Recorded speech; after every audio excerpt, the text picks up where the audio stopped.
La célula del organismo lo hace muy fácilmente, ¿sí o no? Que sea esencial o no es básicamente el esqueleto de carbono, lo difícil de hacer. Entonces, estos aminoácidos que no son esenciales, ese esqueleto de carbono es un alfa-cetoácido, por lo tanto, se hace fácil porque los alfa-cetoácidos se utilizan en todo el metabolismo de los carbohidratos.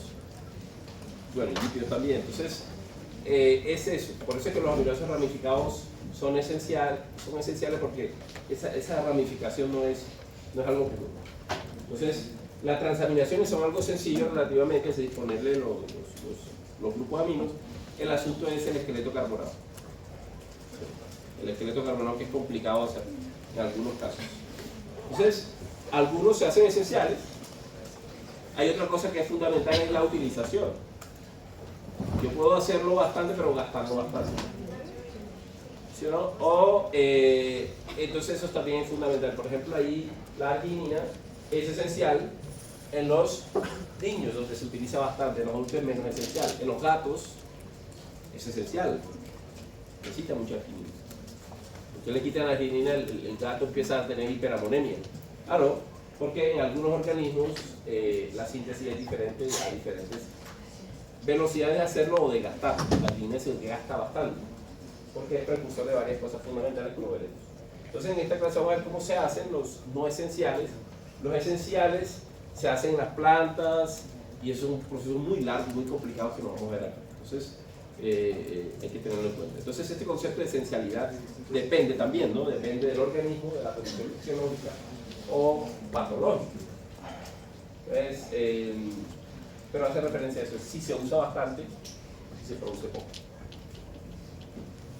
También vamos a ver cómo esos aminoácidos se transportan, pero yo quiero un todo junto para no separar, porque hablamos de uno, hablamos todo de cómo se hace y cómo se transforma en otras moléculas aminadas importantes en el metabolismo que hemos mencionado aquí de alguna manera.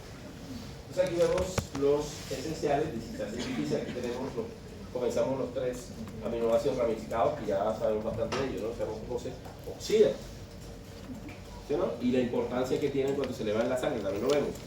¿Dónde se oxidan los aminoácidos ramificados? ¿En el hígado? Es importante, ¿no? ¿Y qué importancia tiene? Bueno, se relacionan cuando aumentan en la sangre, quiere decir que su catabolismo de alguna manera no funciona bien y eso va a impactar en la oxidación de la glucosa. Eso sí debe quedar claro en los Los BCAA, cuando no se oxidan bien, impacta en la oxidación de la glucosa. Y ya sabemos cómo es las cosas básicas de la oxidación de la glucosa. Por lo tanto, también va a impactar en la oxidación de los lípidos, los ácidos grasos, porque esos dos están pegados. Bien, y hay otro, bueno, la metionina, es un aminoácido que también vimos que se genera ayer a partir de qué? ¿De qué? Metionina. Lo vimos ayer. Ayer estuve aquí, sí. ¿Nos olvidamos? De la homocisteína, ¿no? Se metila la homocisteína. Entonces, uno puede decir que se genera en el organismo, sí, pero ese no es una síntesis de nuevo. Ese solamente es metilar la homocisteína, que nuevamente se desmetila a homocisteína y hay un ciclo allí. Entonces, la metionina es muy importante en estas reacciones de desmetilación, por lo tanto se vuelve esencial. Porque la síntesis de nuevo es muy baja, muy baja. Solo es la metilación de la homocisteína. Entonces, ¿qué otra cosa pueden decir la metionina? Es el primer aminoácido de todas las proteínas, ¿no? Eucarióticas, de las bacterias es la formilmetionina. Es decir, pero es importante también. Atención, es el primer aminoácido de las proteínas, pero no todas las metioninas son el primer aminoácido de la proteína. Es lo mismo, ¿no? Todas las proteínas comienzan por metionina. Todas. Pero todas las metioninas no son el inicio de una proteína. Pueden haber metioninas al interior. Son dos cosas diferentes, parecerían igual, pero no. Entonces, eso también lo saben ya con su biología molecular. Hay otros aminoácidos importantes, la lisina, muy importante, un aminoácido que hace parte de las proteínas. Por ese grupo amino que tienen el R, es fundamental ese amino porque genera base de Schiff. ¿Qué es una base de Schiff? Ya vamos a hablar de base de Schiff. Cuando se une con quién el amino, con el carbonilo, de entonces, por ejemplo, en las reacciones aldolasas, ¿recuerdan las aldolasas? Una aldolasa que conozcan. ¿Conocen la aldolasa A y la aldolasa B? ¿Se acuerdan? En la glicólisis, muy bien, la aldolasa A en la glicólisis y la aldolasa B en la fructosa, el metabolismo de la fructosa, ¿se acuerdan? Esas aldolasas, ¿qué es lo que hacen? Recuerden, rompen la fructosa 1,6-bifosfato en dihidroacetona de fosfato y gliceraldehído de fosfato. Ese rompimiento no se llevaría a cabo si la aldolasa no tuviese una lisina. Es decir, la lisina bloquea, se pega con el grupo carbonilo de la fructosa y la mantiene allí en el grupo activo. Entonces las lisinas hacen parte de todas estas enzimas en los grupos activos donde hay rompimiento. Es una de las muchas cosas que hace la lisina. Otra cosa que hace la lisina es biología molecular. Las histonas, ¿se acuerdan? ¿Qué son las histonas? ¿Qué son las histonas? Son proteínas básicas, re básicas, ¿cierto? Porque si no, no supieran unir al ADN, que es ácido. Está cargada positivamente, el ADN negativamente, interactúa. Y bloquea la utilización del ADN para la transcripción, para lo que sea. Es decir, inhibe la utilización del ADN en todas sus formas, las histonas.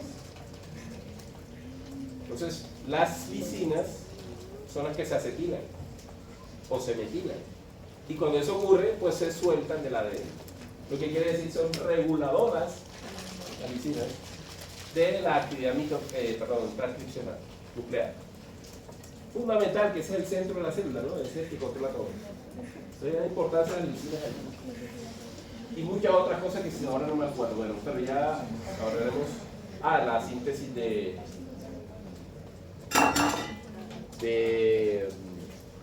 carnitina, lisina.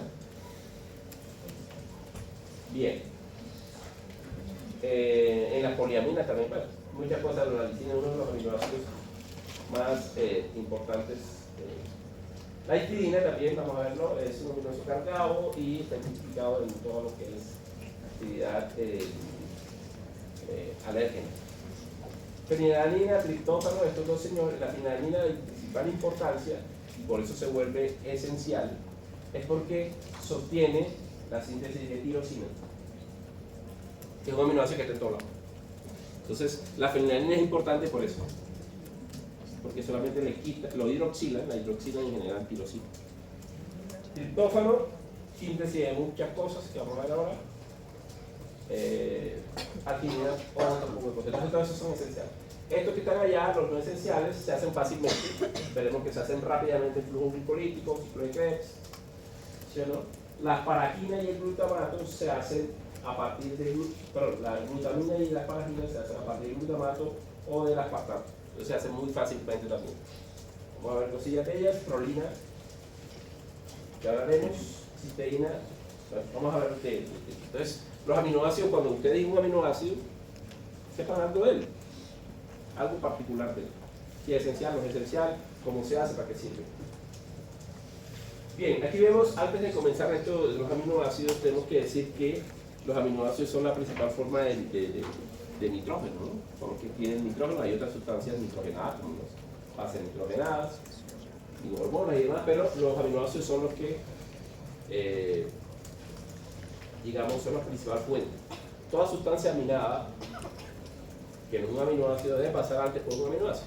Entonces, el aminoácido es la manera como metemos nitrógeno a el organismo. El nitrógeno es un elemento particular, es muy parecido al oxígeno, ¿no? ¿Sí o no? Es parecido. En la tabla periódica ustedes está al lado. Pero entonces, el nitrógeno es menos reactivo que el oxígeno. El oxígeno es mega reactivo, ¿no? De hecho, nosotros envejecemos porque el oxígeno se reduce y al final termina destruyendo la célula. Sí, pero el nitrógeno lo consumimos, que es más abundante que el oxígeno. Usted sabe, el nitrógeno molecular, ¿a qué concentración está en la atmósfera? ¿A qué? 78%, ¿no? Respiramos nitrógeno básicamente, molecular. Pero nosotros no le hacemos nada de eso. La molécula es tan estable que no podemos hacer nada, no podemos oxidar, no podemos hacer nada. Así como lo respiran, lo botan. ni siquiera se metaboliza. El nitrógeno, para que podamos metabolizarlo, tenemos que tenerlo en forma de amino, de amonio.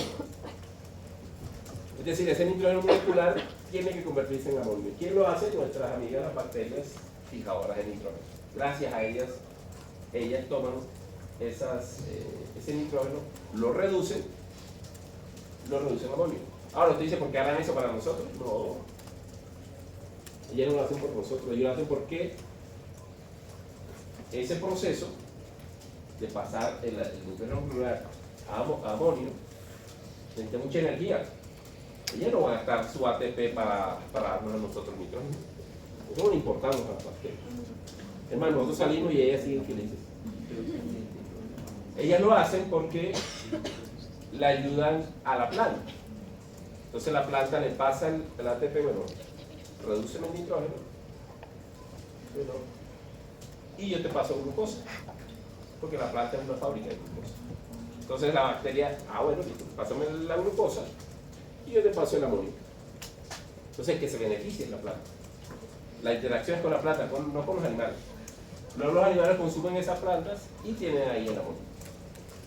Entonces el amonio se fija, pero ese amonio debe regresar, ese nitrógeno debe regresar acá porque con el tiempo se consumiría todo, ¿no? Debe regresar para que sea un ciclo. ¿Y quién lo regresa? Pues otras bacterias que se llaman nitrificantes. Esas bacterias lo van a oxidar a nitrato. Y luego hay otras bacterias que lo oxidan finalmente a nitrógeno. Entonces ahí está el ciclo. Muy maravilloso, hay varios que intervienen. Nosotros estamos acá,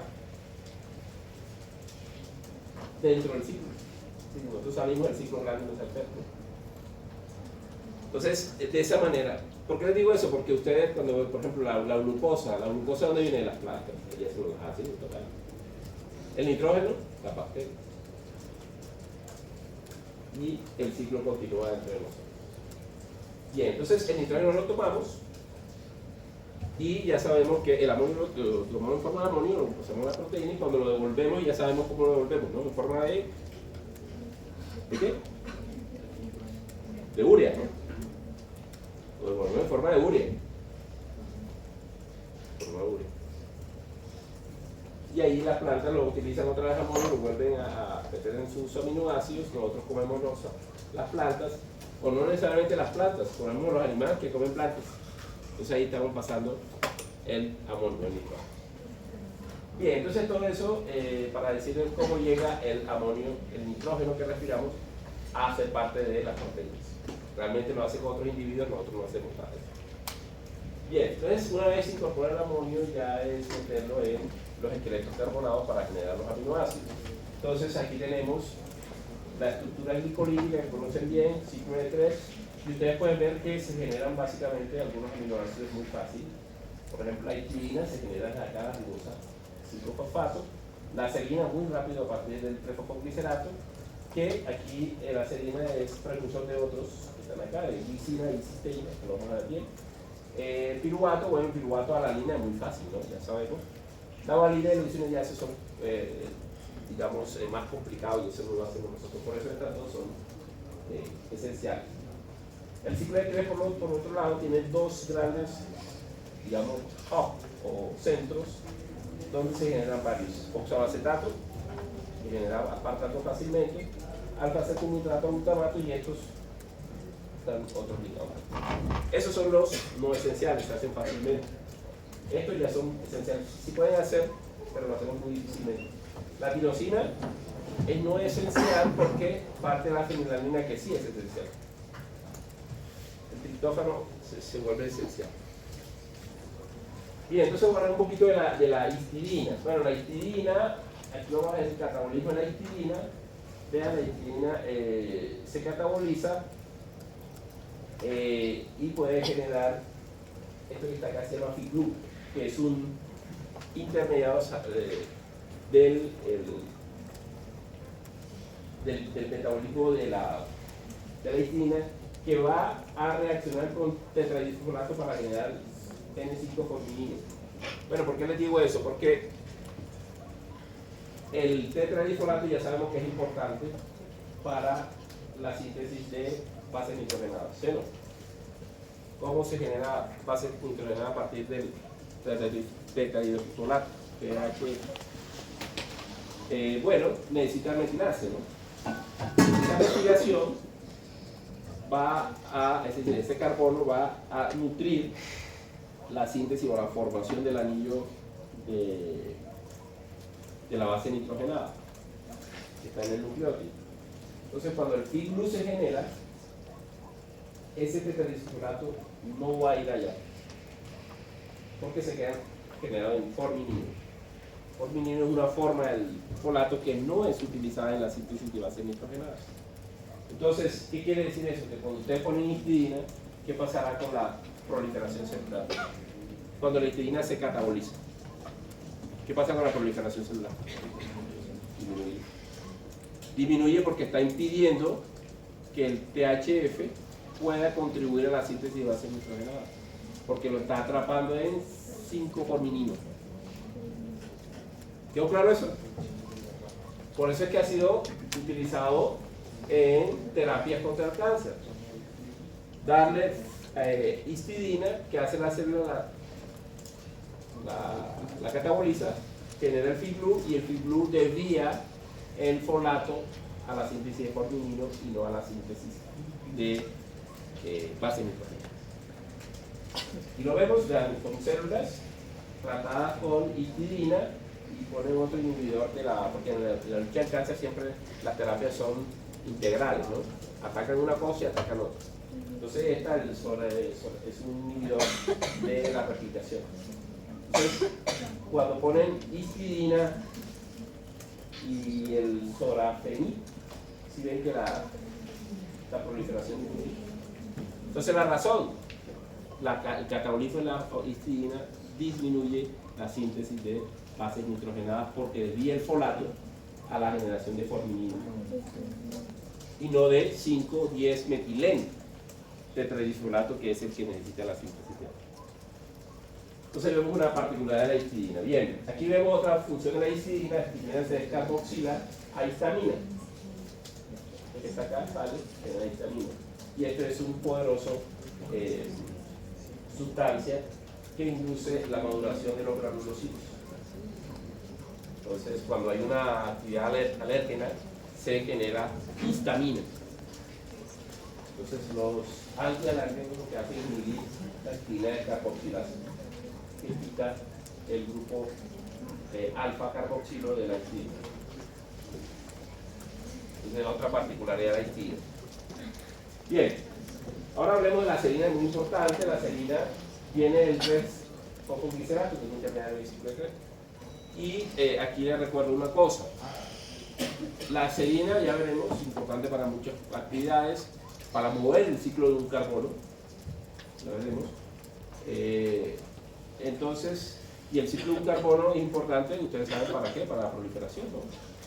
Porque se une con el tetrahidrofolato, importante a la síntesis de bases nitrogenadas. Entonces, la serina se vuelve fundamental en células que están proliferando.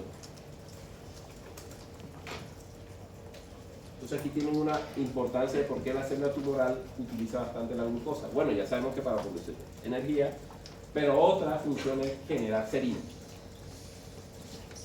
Claro, porque cuando genera serina, el ciclo de un carbono se empieza a correr más y eso va a contribuir a la síntesis de bases nitrogenadas que la necesita una célula de proliferación como una célula tumoral.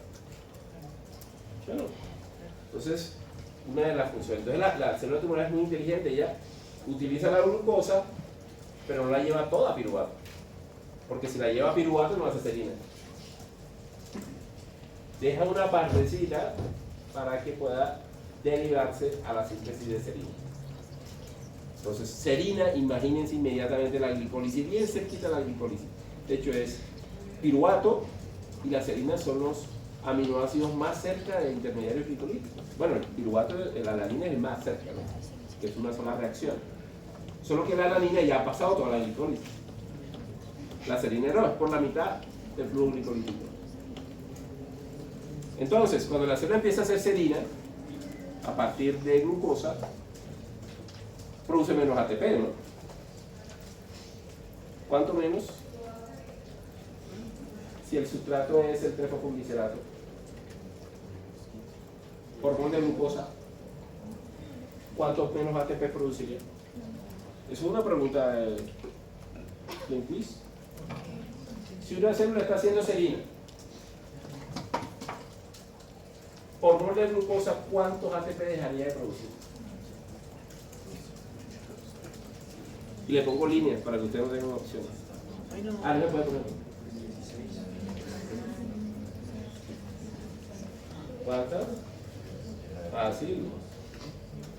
Miren el fosfoglicerato. Por mol de glucosa, ¿cuántos ATP se dejan de producir?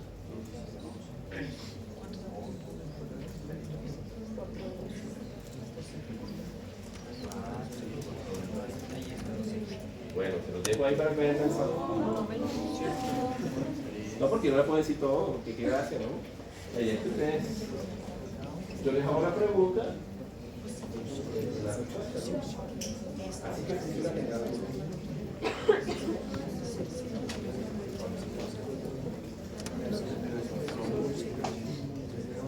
¿Qué crees?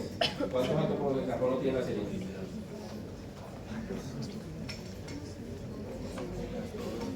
Vamos a ver. Y de la serina sale la isotopía, ya veremos cómo. Entonces aquí vemos cómo se hace la serina. Vean, les recuerdo la fórmula de serina, si lo da, aquí la vemos, en azul. El 3-fosfoglicerato, aquí no tenemos nuestro intermediario glicolítico. Para pasar allá, hay solo dos reacciones, miren, muy cerquita al flujo glicolítico.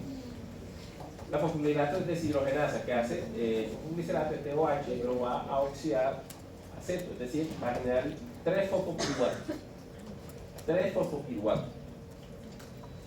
Esta enzima es clave, la fosfoglicerato deshidrogenasa. Como es una oxidación, se genera una daño. Bueno, aquí tenemos el 3-fosfoglicerato que después es transaminado, porque ya este es un alfa-acetoácido. El 3-fosfo, muy parecido al piruvato, solo que está fosforilado. El 3-fosfo. Este va a recibir un grupo amino de glutamato. Y que genera aquí la fosfoserina. Ya esto es muy parecido a una serina. Solo hay que quitarle este fosfato y ya queda la serina. Entonces, 3 reacciones. 3-fosfopiruvato, la oxidación, luego la aminación a 3-fosfoserina y posteriormente la desfosforilación a serina. No por fantástico. Entonces, regreso a la pregunta: ¿cuántos ATP debo producir?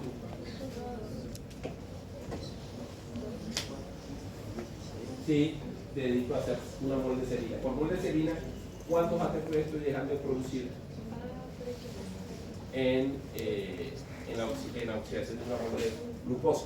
Supongamos que sea una oxidación total, es decir, incluyendo la mitocondria y todo eso. O solamente sea una oxidación a nivel de la glucosa. Hay dos preguntas que salen ahí. Veamos la total. Si consideramos 3 ATP por nada, para que sea más rápido. Normalmente es un minuto por pregunta, ¿no? ¿Qué pasó? La mitad. Solo que ¿La mitad? Pues por lo menos, ¿cuántos piruvatos se dejarán de producir? Uno, si no, porque está yendo para allá. Porque ¿cuántas moles de fosfonol piruvato tiene una mol de glucosa? ¿Cuántas? 2. Entonces, uno se está yendo para allá. Es decir, ya un piruvato, ya 15 ATP no se están dejando de producir. Pero hay otras cosillas, ¿no? Hay otras cosillas. De 3-fosfoglicerato a piruvato, ¿cuántos ATPs hay?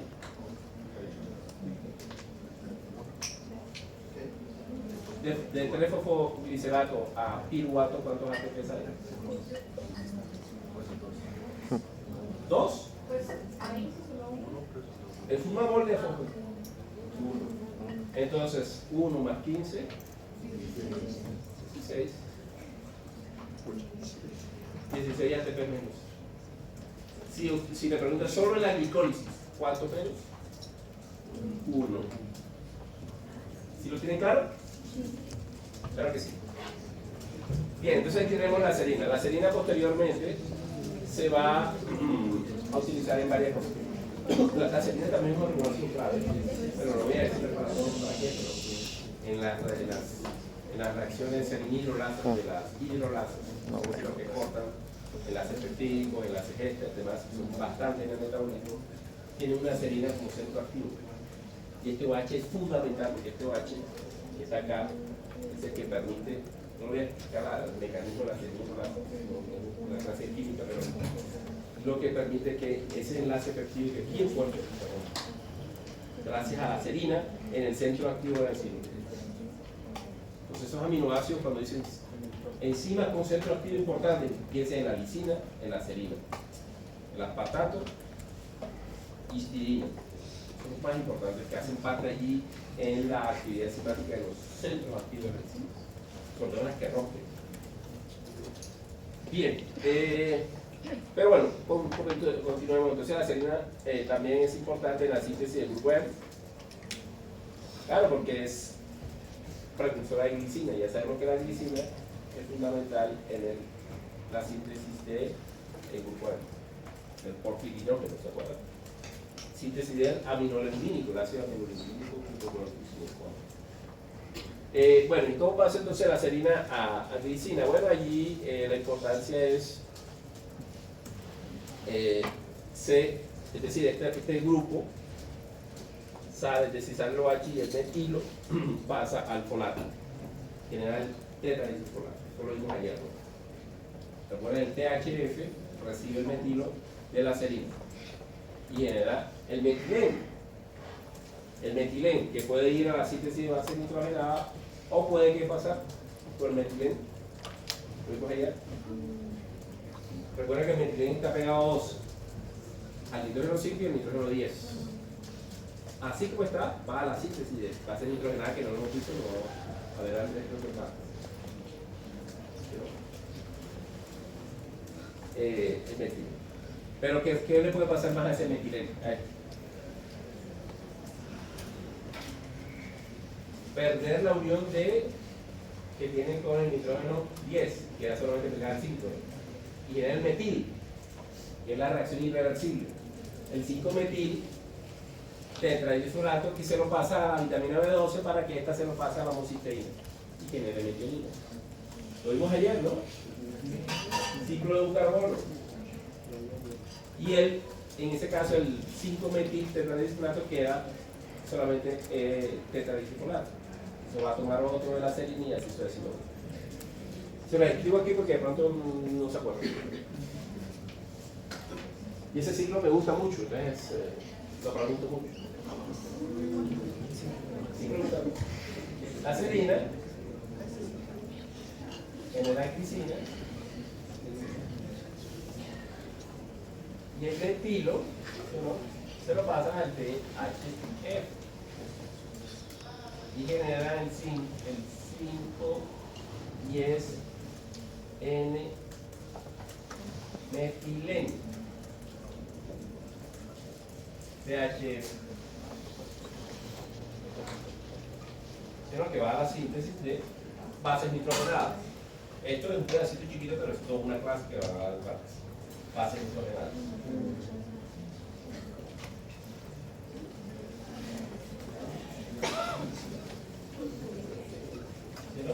Por otro lado, tiene la metileno tetrahidrofolato reductasa y lo quita de la posición 10.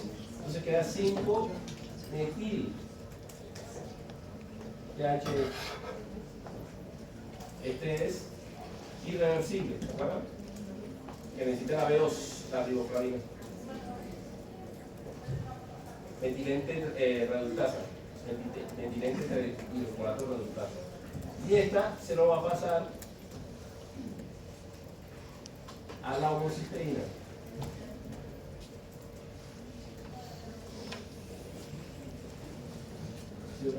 Que queda convertida en metionina. Aquí tenemos la B12, por supuesto, que es la que realmente recibe el metilo. Y está, por supuesto, la metionina sintasa, que es la enzima que lo hace. Entonces es importante porque, miren, aminoácidos, ciclo del folato, ciclo de un carbono, que después este se va a la síntesis de hormonas. Entonces, ¿ven toda la importancia? quien realmente promueve el metilo, ¿quién es? De hecho es la glucosa, porque esto viene de la glucosa. Entonces por eso hay que quitar la glucosa, van a alterar todo eso. ¿A qué puedo ir sin carbohidratos? No. Imposible. ¿Quién va a sostener la metilación de todo esto? ¿Ok? Bien, entonces ahí tenemos el grupo E, bueno, el que les decía, el 5,10-metilén, el ácido glicólico, esto también, la glicina también es importante en la síntesis de ácido glicólico. Esto no lo hemos visto porque este es sales biliares. Las sales biliares que se hacen del colesterol se unen con aminoácidos, con la lisina o con la taurina. Son dos aminoácidos que le dan polaridad a la base, a las sales biliares. Glutatión también se deriva de ahí, ya vamos a ver cómo, de la glicina. Bien, entonces la serina sirve en todo lo que sostiene. Muy importante. Aquí lo vemos, como es todo eso, se dice, bueno, ¿qué tal si yo a una célula tumoral le quito la serina? Va a impactar en el ciclo de un carbono, que es el que está allá, y va a impactar también en la disminución de la de glutatión. Entonces va a impactar no solamente en la proliferación, sino en la capacidad antioxidante de la célula.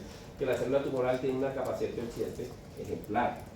Pero como ella está sometida a un metabolismo tan elevado, las especies reactivas en ella son elevadísimas, mucho más que una célula normal.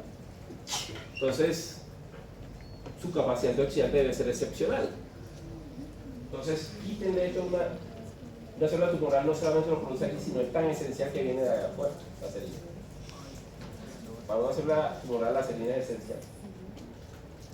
Entonces, también está implicado en la señalización. Bueno, aquí hay una proteína que se activa con la serina y reduce la, digamos, la apoptosis.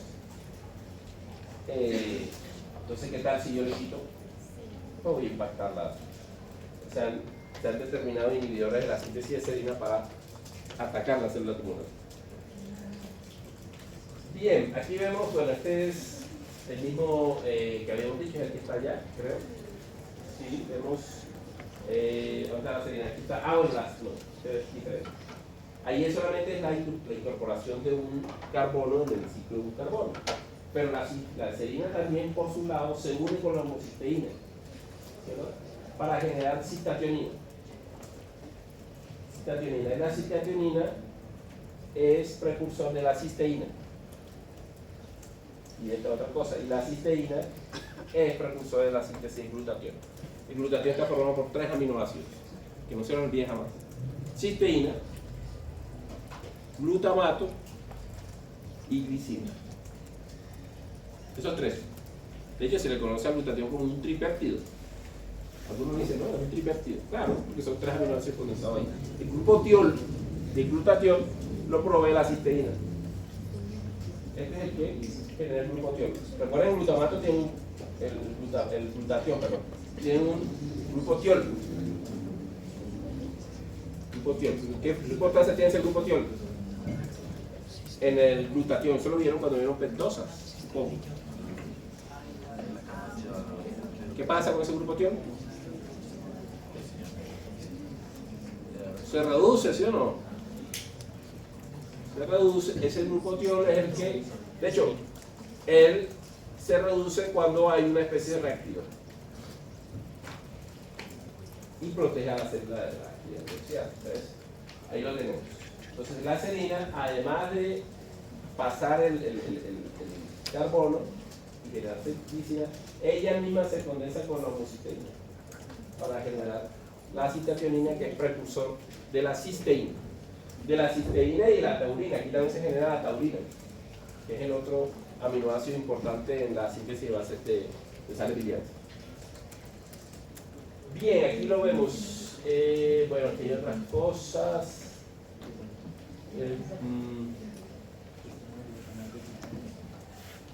De la síntesis.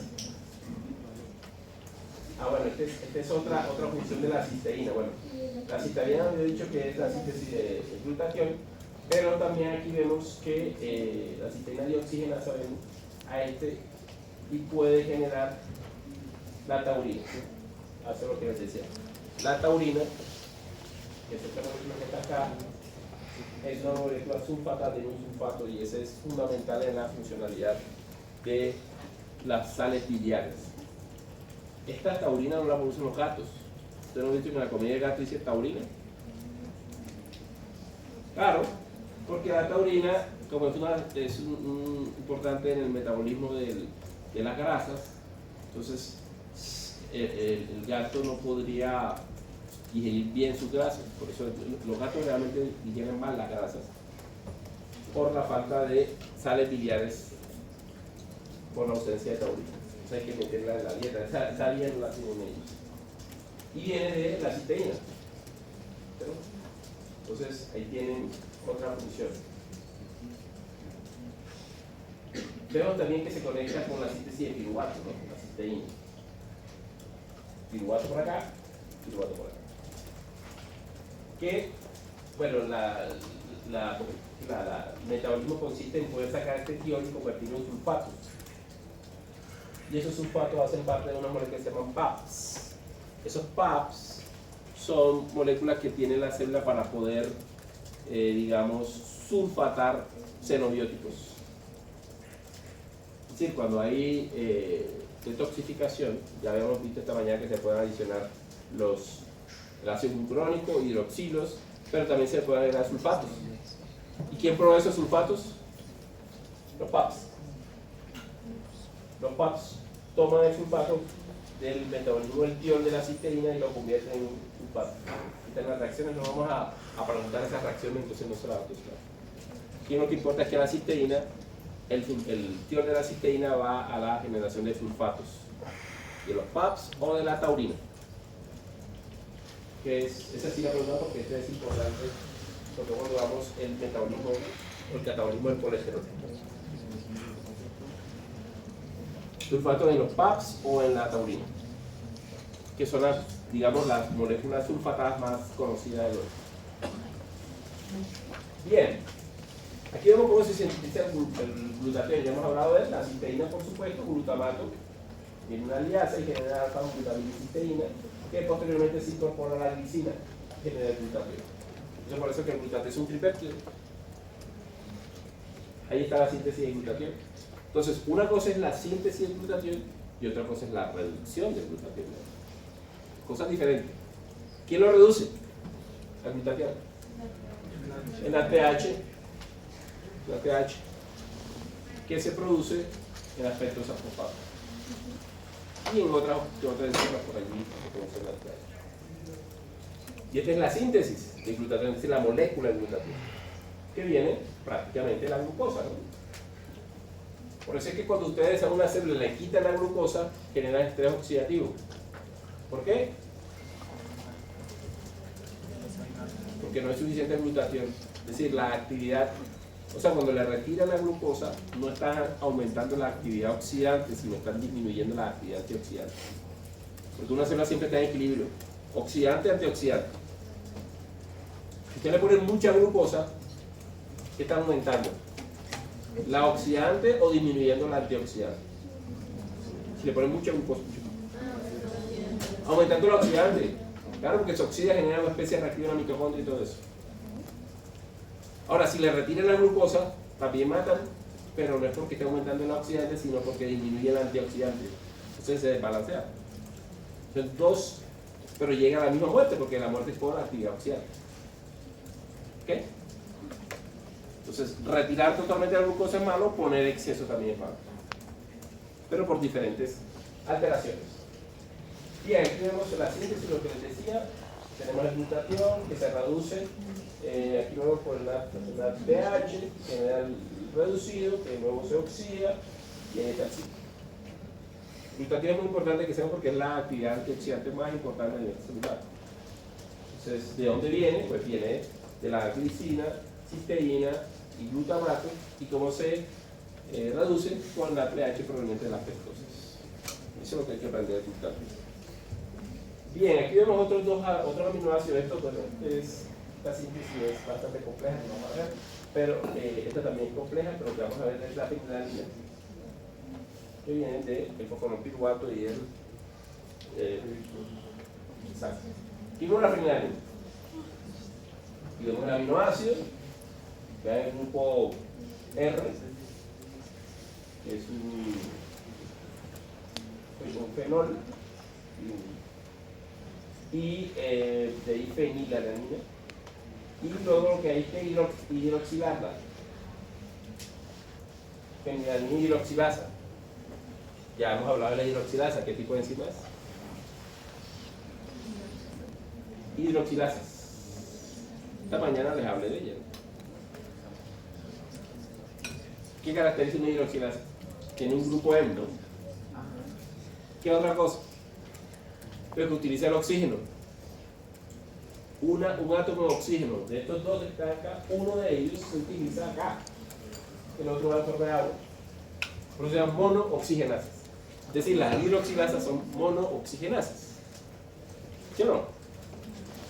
Entonces, ahí lo vemos. Y esa hidroxilación genera la tirosina. Entonces recuerden que hay una enfermedad que se llama fenilcetonuria. ¿Sí o no? Esa enzima no funciona bien. La fenilalanina hidroxilasa no funciona bien. ¿Cuál va a ser la consecuencia? Este aumenta y ese disminuye. Entonces, la tirosina va a caer. La tirosina. Y la fuente de tirosina es la fenilalanina. Entonces, estos niños, con una cosa que se manifiesta muy temprano en el desarrollo, los niños van a tener disminución de tirosina. Y eso va a generar un resto de problemas. Pero no solamente disminución de tirosina, sino también de los otros aminoácidos, porque la fenilalanina aumenta tanto que bloquea la entrada de los otros aminoácidos. Recuerden que la fenilalanina entra con otros aminoácidos por el mismo transportador, lo bloquea. Entonces, además de tener deficiencia de tirosina, sobre todo a nivel cerebral, lo se utiliza bastante para la síntesis de epinefrina, un neurotransmisor fundamental a partir o de la dopamina. Entonces, además de tener una deficiencia de eso, va a tener una deficiencia también de triptófano. Entonces, el cerebro de ese niño no va a tener suficiente hormonas o neurotransmisores como la dopamina, epinefrina, melatonina, serotonina. Todo eso se va a disminuir. Un problema grave. Y complicado, porque ¿cómo solucionan ustedes eso? ¿Qué le harían a ese niñito? Quitarle toda la fenilalanina y darle silol. Podría ser, pero miren el precio de eso, ¿cómo a un alimento le pueden quitar la fenilalanina? Carísimo, ¿no? Pueden hacerlo. Pueden hacer una leche especial donde retiren al máximo.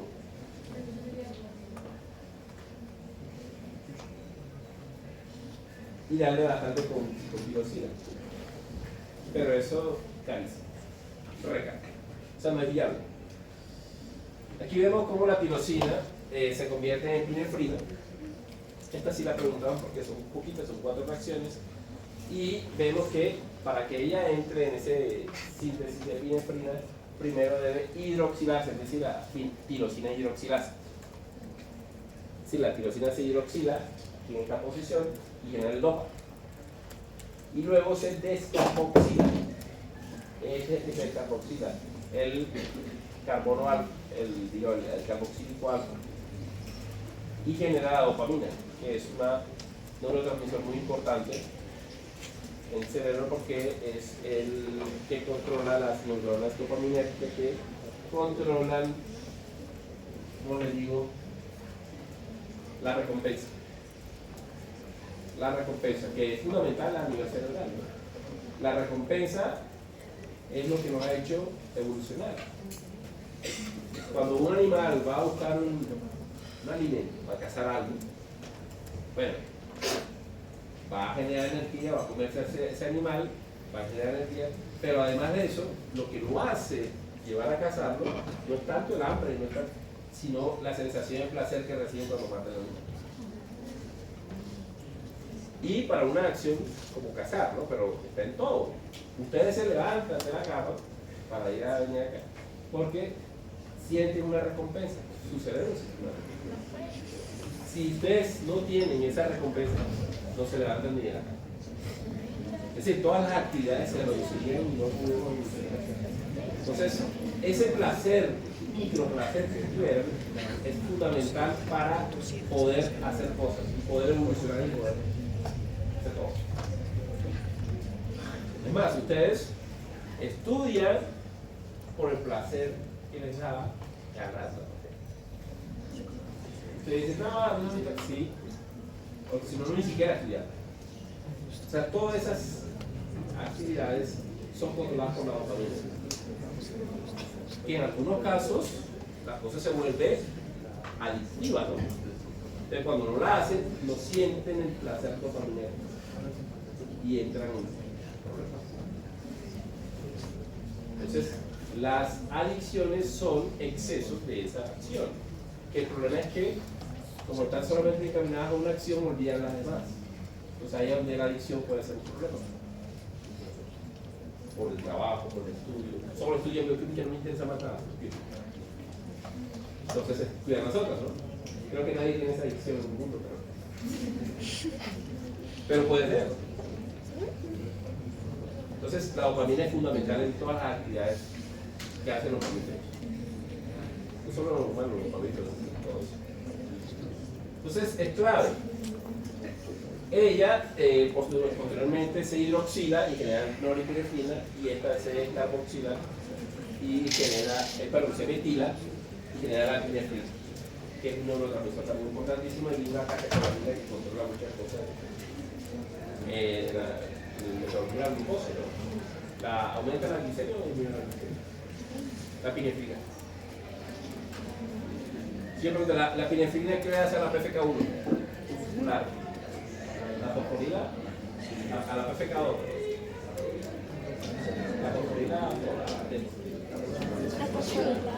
es decir, ¿qué le hace a la glicólisis? ¿La qué?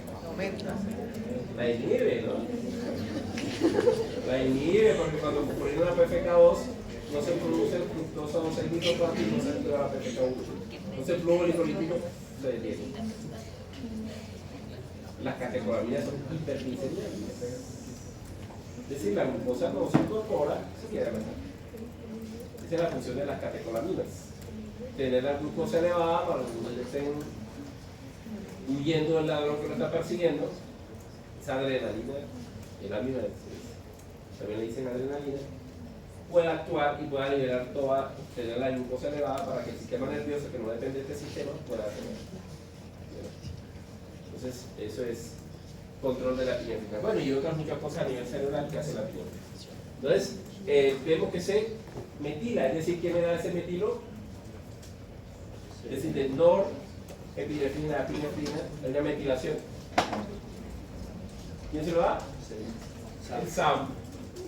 Entonces, el SAM también está implicado ahí en la síntesis de epinefrina, que controla el metabolismo de la glucosa, la homeostasis de la glucosa. Entonces, ¿están pegando todo? ¿Están pegando todo? ¿Sí? No solamente la glicólisis, muchas cosas la cosa. Bien, entonces, hidroxilación, descarboxilación, hidroxilación, metilación. La preguntamos.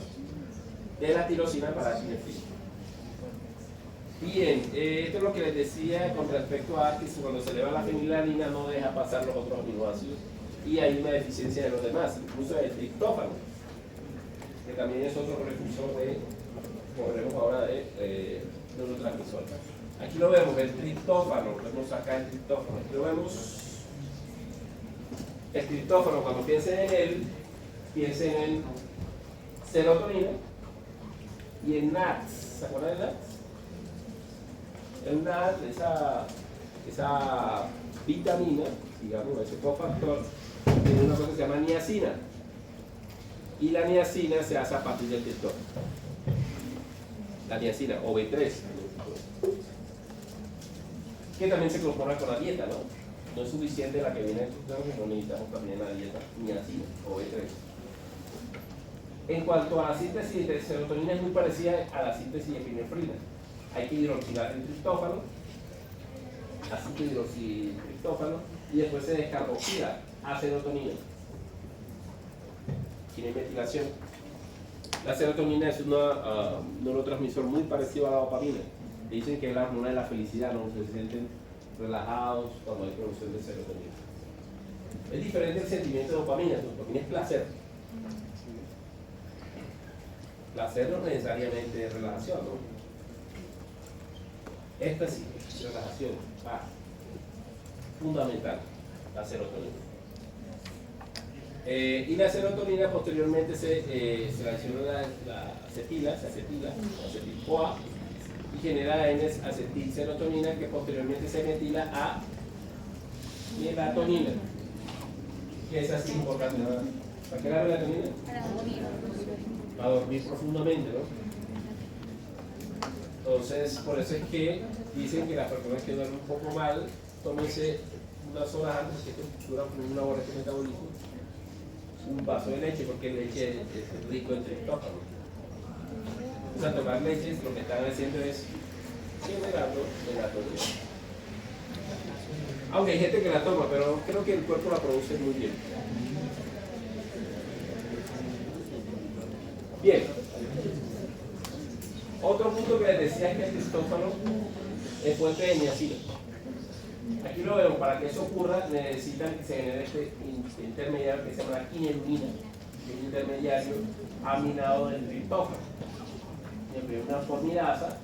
Bueno, primero hay una dioxigenasa. Recuerden que yo les hablé de unas dioxigenasas que eran diferentes a las monoxigenasas porque incorporaron los dos oxígenos. Bueno, aquí hay una, la AIDO. Esta es importantísima porque genera la 5 por 1000 quinurenina, que posteriormente se genera quinurenina por una formidad que retira por mil. Y la quinurenina es el intermediario que ustedes detectan si su triptófano se está catabolizando correctamente. Quinurenina, del marcador, digamos, del catabolismo del triptófano. La quinelurina. Y se debe ser fiable. Cuando usted lo tiene elevado, se le hace algunas proyecciones. Una cosa que es importante es que la degradación del triptófano disminuye con la longevidad. Eso se ha encontrado en todos los organismos. No se sabe por qué, pero los organismos que viven más, aquí es un estudio de todos estos mamíferos, los que viven más tienen menos quinelurina, es decir, el triptófano por alguna razón pasa menos a niacina. No pregunte por qué, no lo sé. Pero es algo que es un hecho. Entonces los organismos que viven más, no solamente que viven bien, ¿no? Que viven más, tienen disminución de la síntesis del catabolismo del triptófano.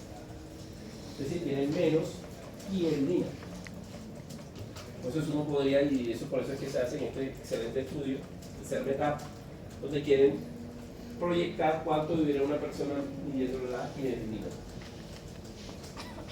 Es un predictor de longevidad. Quinelurina que viene de la degradación del triptófano. Bien, piruvato. Bueno, el piruvato a la niña, si ya lo hemos visto, no vamos a entrar. Ya ustedes saben cómo el piruvato llega a la niña en el hígado, ya se lo hemos visto. Incluso lo discutimos ayer, lo comparamos con el lactato como fuente gluconogénica y le gana el lactato, ¿no? Que gana. Hay más lactato que alanina. Pero el alanino es excelente sustrato gluconogénico. Otra cosa que debe saber de la alanina es que es el segundo aminoácido más abundante, ¿no? ¿Cuál es el más abundante? La sal. ¿Cuál es el más abundante? Que también es un transportador de aminos. La glutamina, no el glutamato, la glutamina. El segundo es la alanina. ¿Okay? O sea, la alanina es muy buen sustrato gluconogénico en el hígado, la glutamina en el riñón. Pero bueno, esas reacciones ya las conocemos, no vamos a repetir. El glutamato, bueno, vamos ahora al ciclo de Krebs. El alfa-cetoglutamato es fuente de glutamato. Ahí también lo vimos cuando vimos oxidación, que el glutamato puede desaminarse oxidativamente a alfa-cetoglutamato. ¿Se acuerdan? Glutamato es tirogenasa. ¿Se acuerdan yo la importancia de esa enzima? ¿Qué importancia le da al glutamato de tirogenasa?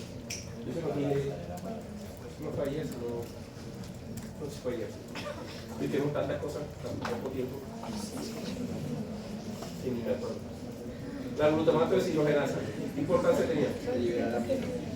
¿Ah? Liberar amino. Sí, pero sí. Lo libera y el glutamato queda convertido en una fase de glutamato. Pero yo le dije una importancia capital de la glutamato de ciruela. La lanzadera. No. Olvidarlo. ¿No? La escribieron por ahí. Yo. ¿Qué iban? Eso es una cosa que yo pregunto. Esto no. Pregunto lo que yo digo. ¿Qué importancia tiene? Glutamato de ciruela. Recuerden que es la que valida la producción de ATP a partir de un aminoácido. ¿De acuerdo? Porque las transaminaciones consumen un alfa-cetoácido. Pero si se consume un alfa-cetoácido y lo convierte en aminoácido. Si ese aminoácido que se convierte en glutamato es genial, porque viene la glutamato desidrogenasa y lo convierte nuevamente en alfa-cetoácido. Es decir, la producción de energía a partir de los aminoácidos no sería rentable sin la glutamato desidrogenasa. Díganlo otra vez, como era ahí en rojo así. Producimos ATP a través de los aminoácidos, es decir, los oxidamos gracias a este enzima.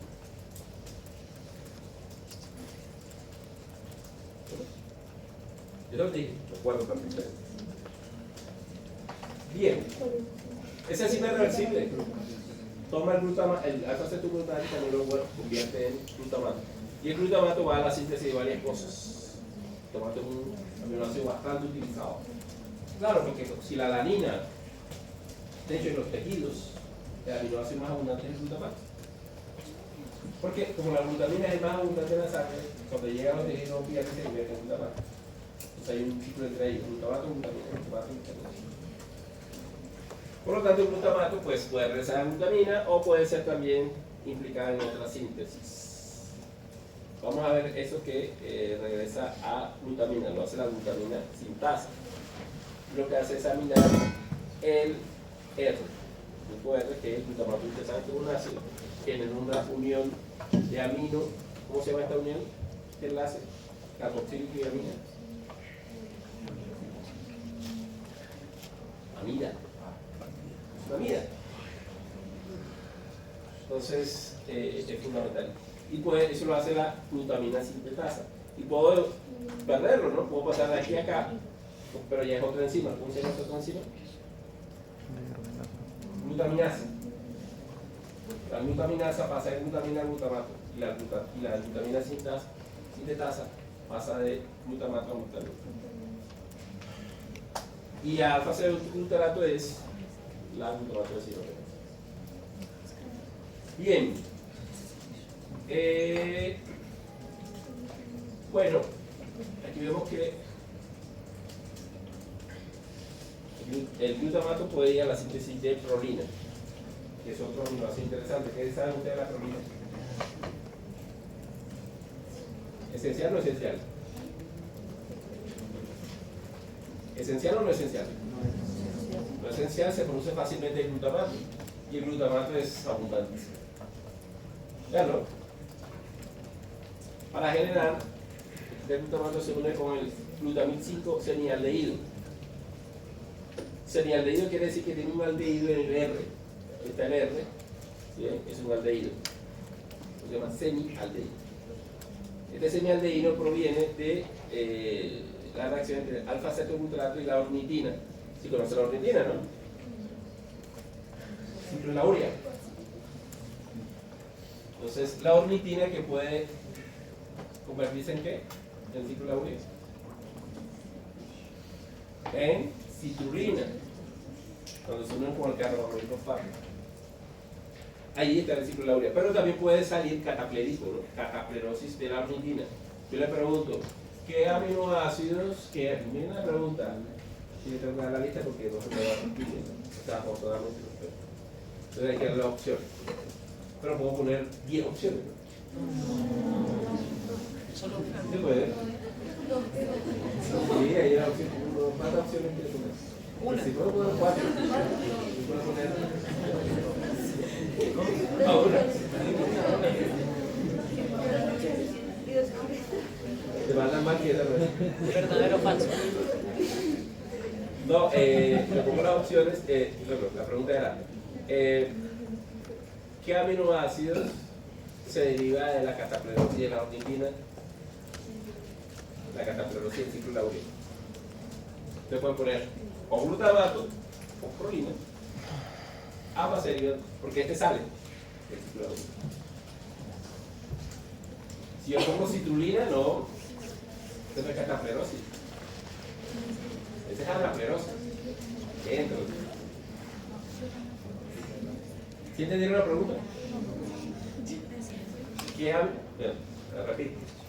¿Qué aminoácidos, o qué aminoácido, porque es una sola opción, qué aminoácido se deriva de la cataplerosis y la ornitina del ciclo de la urina? Es decir, sacan la ornitina del ciclo de la urina y tienen que generar algo. ¿Cuál? Glutamato o prolina. Si yo le pongo otro, no puede ser. Tiene que ser uno de esos dos. Si yo le pongo citrulina, ¿la citrulina es un aminoácido? Sí lo es. Sí es un aminoácido. Pero no viene de la cataplerosis, sí viene de la ornitina, pero no de la cataplerosis. La cataplerosis tiene que salir del ciclo de la urea y la citrulina viene del ciclo de la urea. Entonces no se dejen confundir. ¿Ahora sí entendieron? ¿O debo escribir ahí? Del ciclo de la urea. ¿Saben qué es la cataplerosis? Si no saben qué es eso, estoy hablando. La cataplerosis es cuando un intermedio deja el ciclo. Lo deja, sale del ciclo. Eso es cataplerosis. Entonces, si dicen cataplerosis y la ornitina del ciclo de la urea, quiere decir que debe dejar la urea. O sea, el siguiente intermediario no puede producirse porque está fuera del ciclo de la urea. ¿Y cuál es fuera del ciclo? Y lo vemos. Tenemos la ornitina aminotransferasa, que toma el amino de la ornitina y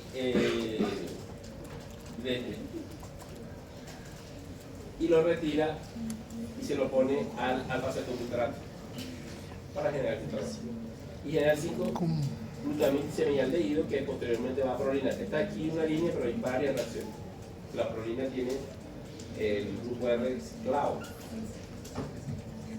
Este todavía no. Pero no nos interesa, ya son casos. Lo que sí quiero es que vengan, que de dónde viene la prolina. Bueno, ¿qué saben de la prolina? Sí.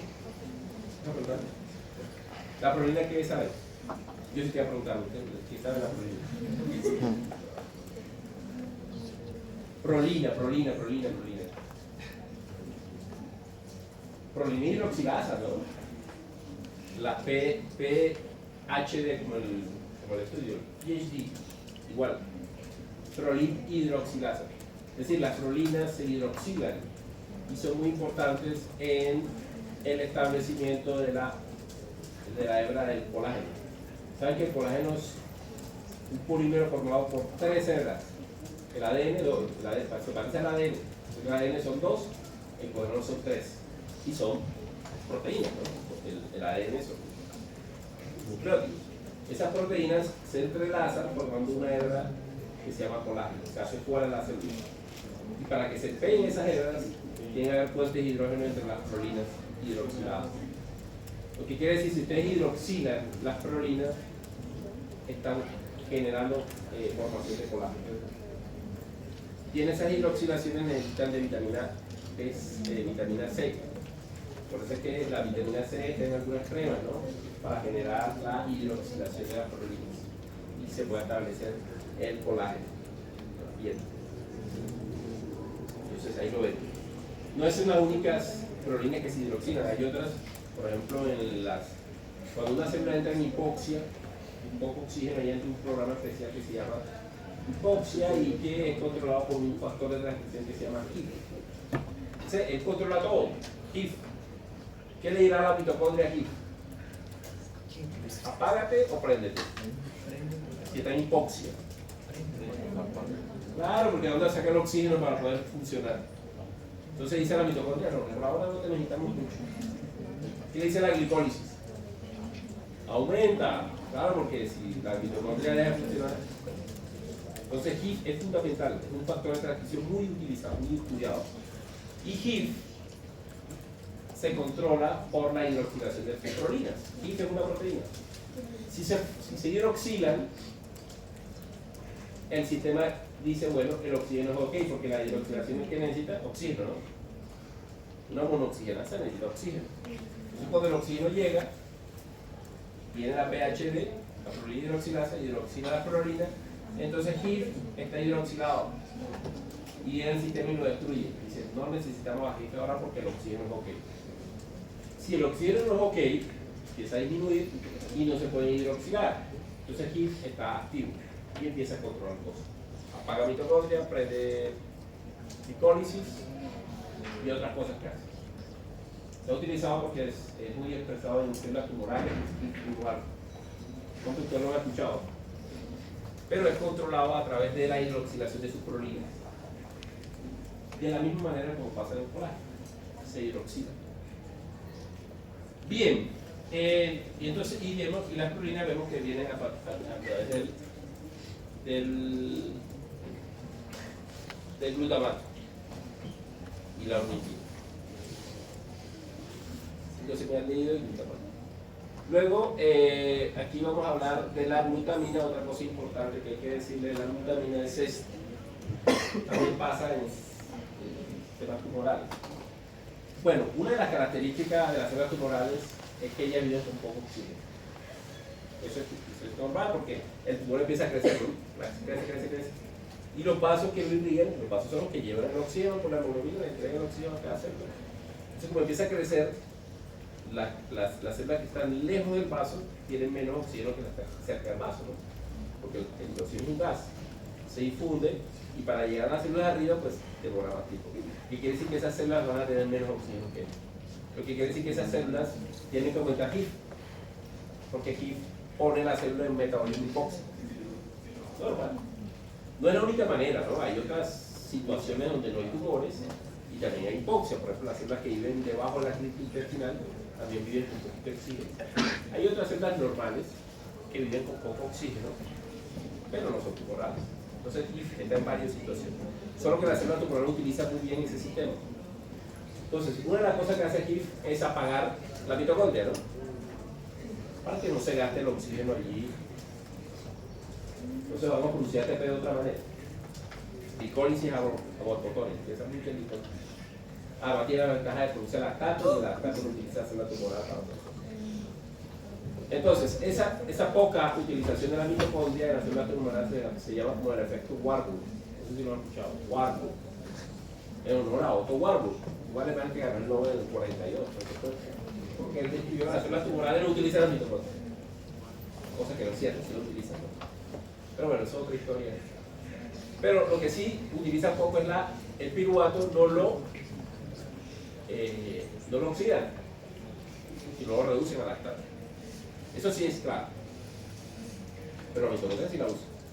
Y aquí está un ejemplo. Entonces, como no oxida muy bien el piruvato para generar ese tipo A, ¿qué pasará con la producción de citrato de esas células tumorales que tienen quita arriba? Citrato. Disminuye, ¿no? Porque como el piruvato no está. ¿Y el citrato dónde viene? El acetil-CoA y el oxaloacetato. Ese citrato que sale de la mitocondria, ¿qué función tiene? Y ya lo vimos cuando vimos fructosa, metabolismo de la fructosa. ¿Qué hace ese citrato? Bueno, disminuye la PFK1, controla la glicólisis. Sí. ¿Pero qué más hace? Lo vimos cuando vimos el metabolismo de la fructosa. ¿Qué más hace? Es síntesis de ácidos grasos. ¿Sí o no? Porque genera vanilcoa, ácidos grasos. ¿Y una célula tumoral necesita ácidos grasos? ¿Sí o no? Sí. Obviamente, porque ¿cómo va a generar la membrana cuando prolifere? Necesita ácidos grasos. Pero cuando tiene un problemilla, y es que su citrato está disminuido, entonces debe sacar el citrato de otra manera. ¿Cómo lo hace la célula que tiene aquí arriba, o la célula tumoral? Pues lo saca de la glutamina. ¿Dónde está la glutamina por aquí? Acá está. Le quita el grupo amino, es decir, la glutamina se la convierte en glutamato. El glutamato es hidrogenasa y lo convierte en alfa-cetoglutarato. Ese alfa-cetoglutarato en un ciclo de Krebs no diría, normalmente. Se oxidaría, ¿no? A fucsilin-CoA. Pero en estas células no. El alfa-citrato que viene de la glutamina no se oxida a ácido cíclico, sino se reduce a isocitrato, es decir, se devuelve. Y el isocitrato se transforma en citrato y ahí lo saca. Entonces, no es necesario que me den acetil-CoA de allá de piruvato, yo lo saco de la glutamina. Eso se llama reducción de la glutamina y es algo que tienen las células tumorales bien aceptado. Es más, si alguno de ustedes ha sembrado células, saben que hay que poner glucosa y glutamina. La glutamina le da el citrato para sus divisiones y la glucosa le da la energía en el glucosa. ¿Quedó claro? ¿Ya le puedo preguntar sobre la reducción de la glutamina? Sí, ya está claro, ¿no? ¿Cuál es la idea? Producir citrato para poder generar ácidos grasos en el proceso de convergencia. Bien. El aspartato, bueno, ya lleva media hora. El aspartato. El aspartato asparagina fácilmente. Lo mismo que pasa con el glutamato y la glutamina, se llama asparagina sintasa. Y el aspartato viene del oxaloacetato. Recuerden que el aspartato transaminasa genera. Bien. Algo interesante, la asparagina sintetasa no está en algunos tumores como las leucemias. Veanlo. La asparagina en una célula leucémica no viene del aspartato, porque ella no tiene esta enzima, la tiene muy baja. Entonces, ¿dónde saca la asparagina, que es un aminoácido importante para la función celular? La saca del medio. Entonces, los científicos dijeron, bueno, ¿qué tal si a esa célula tumoral de leucemia le damos asparaginasa? ¿Qué hace la asparaginasa? La devuelve a aspartato, ¿no? Si yo le doy asparaginasa a ese tumor, a ese niño que tiene leucemia, claro, las células tumorales van a disminuir su asparagina, porque la están convirtiendo en aspartato. Y a las células normales no hace nada porque ellas pueden generar normalmente glutamina. Entonces es un tratamiento que se le da para poder atacar solo a las células tumorales y no a las normales. Entonces es excelente, ¿no? Doctor, no entendí de dónde sacan las La célula tumoral del medio, se la saca la célula, porque ella no puede generarla a partir de su aspartato. Entonces la que ella toma el medio, pues yo le estoy dando la asparaginasa, la está disminuyendo porque la está devolviendo a aspartato. Entonces esa célula tumoral no va a tener suficiente asparagina. Y ese efecto no daña a la célula normal, porque la célula normal, el aspartato lo convierte nuevamente en asparagina. Entonces es un tratamiento exclusivo, porque recuerden que los tratamientos del cáncer es que matan a las células normales también, ¿no? Y a veces eso es peor que el mismo cáncer, que es tan fuerte el daño que afecta más a la población. Este es un tratamiento genial porque no afecta a las células normales, pero sí a las tumorales. Y ese tratamiento funciona más o menos en el 50% de los casos. El problema es que darle asparaginasa es complicado porque es una enzima, ¿no? ¿Cómo se le da? Entonces hay que utilizarla, hay que darle. Pero es un tratamiento que se hace. Bien, arginina. Bueno, la arginina. Con la arginina terminamos. Pero es que las argininas son largas. Porque la arginina genera citrulina. Esta ya encima la vimos. La genera citrulina durante óxido nítrico sintasa y genera óxido nítrico. Esto hace en células endoteliales. Entonces las células endoteliales generan ese óxido nítrico que pasa a la célula del núcleo liso y el óxido nítrico lo que hace es dilatarse. Y bueno, el vaso lo que hace es dilatarse. Entonces esa reacción es importante. Pero es la arginina la que provee eso. Entonces la arginina es muy importante para la función vascular. También es síntesis de glutamato, de prolina, de poliaminas, de citrulina, bueno, ya lo vimos, pero a través de la arginina. Pero la arginina ya esta la vimos. Falta esta y falta la citrulina. Y también con la glicina, la arginina puede generar creatina. Vamos a ver la sal. Ya vemos. Glutatión, creatina y poliaminas. Bien, aquí vamos a ver entonces la síntesis de creatina, que es una molécula importante en la funcionalidad del músculo que genera ATP. La creatina, ya vemos, es la unión por un lado de serina, que se convierte en glicina y arginina. Estas dos van a generar el guanidino. Yo creo que acá está mejor en esta diapositiva. Tenemos la arginina y la glicina, comienzan la síntesis. Y genera el guanidino acetato, que es la, digamos, la unión del guamidino, que se expresa en verde, a la glicina. Y lo que queda es la ornitina. El guanidino acetato luego se metila y genera creatina. Entonces, esta primera reacción, la generación de guanidino acetato, ocurre en el hígado, perdón, en el riñón. En el riñón. Se genera el guanidino acetato que se incorpora al hígado y aquí se metila y genera la creatina. Es decir, la creatina se comienza su síntesis en el riñón y se termina en el hígado. El hígado se libera la creatina y va al músculo en donde tiene sus funciones. Ya saben que la función de la creatina es fosforilarse, agregar creatinasa, que es una fuente de ATP. Posteriormente, la creatina se cicla ella misma y genera la creatinina, que se destruye en el riñón. Entonces, si la creatinina está elevada es porque no se está filtrando bien. Entonces, la creatinina es un marcador de función renal. Pero la creatina no, es la creatinina. Porque normalmente pasa allá. Bien, entonces la creatinquinasa, que es decir, que es cuando la creatina entra al músculo, ahí se fosforila y la creatinquinasa lo que hace es liberar ese fosfato y generar suficiente energía para la ATP. Ese es el sistema fosfágeno de generación de ATP. Ya lo habíamos visto al inicio, cuando vimos cómo se genera ATP. Este es uno de ellos, sistema fosfágeno, importante a nivel muscular. Pero ya sabemos de bien la creatina, ¿no? La creatina viene de la glicina, glicina y arginina, que dan el guanidino acetato y ese posteriormente se metila creatina. La creatinquinasa elevada de la sangre también hace función, pero es muscular.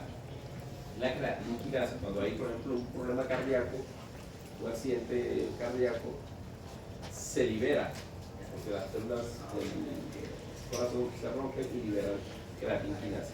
Entonces la elevación de la creatinquinasa quiere decir que hay ruptura muscular o cardíaca. Aquí lo vemos, la elevación de la creatinquinasa después de algunas horas de un accidente, un infarto cardíaco. Bien. La creatinina es otra. La creatinina es la ciclación de la creatina, que también aumenta cuando hay disminución de la filtración. Aquí los niveles de creatina aumenta cuando la función renal disminuye. Abajo tenemos los niveles plasmáticos de creatinina y aquí la función. Entonces, ahí pueden. Entonces ya saben dónde viene la creatinina. Viene de la creatina, que a su vez viene de la arginina y de la glicina. Bien, nos queda ya último, la síntesis de poliaminas, que también vienen de la arginina. Bien, ¿qué son las poliaminas? ¿Ustedes han escuchado esa palabra? Las poliaminas son moléculas que tienen muchas aminas. ¿Lo llaman poliaminas? Están cargadas positivamente. Entonces ya ustedes saben dónde tendrá su función, a nivel nuclear, ¿no? Entonces son muy importantes a nivel nuclear, las poliaminas. Es decir, cuando una célula está proliferando, necesita liberación de poliaminas.